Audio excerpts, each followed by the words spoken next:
بەڵام لەگەڵ ئەوش حەزم کردو گوێ لە فەنی عەربیش بگرم و هونەرمەندە عەرەبەکانیش بناسم.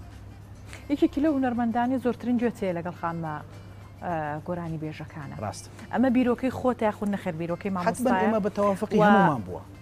بە تەوافقی هەمومان بووە. یعنی دایمەن کە بەرهەمێکراوە حتمەن مامۆساڵکە کە پێی باش بووە و وەکو من و ئەو هونەرمەندە بەڕێزەی کە خاتوونە هونەرمەندە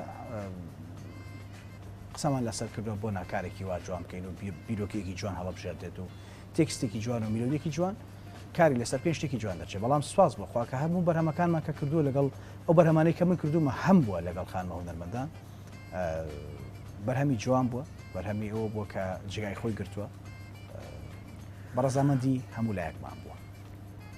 شەخەو دێت؟ نەوەڵ پژمە خێری پێ نازەمەوە چی بوو لە پژمەیە. کاکە میرە لەگەڵ هونەرمەند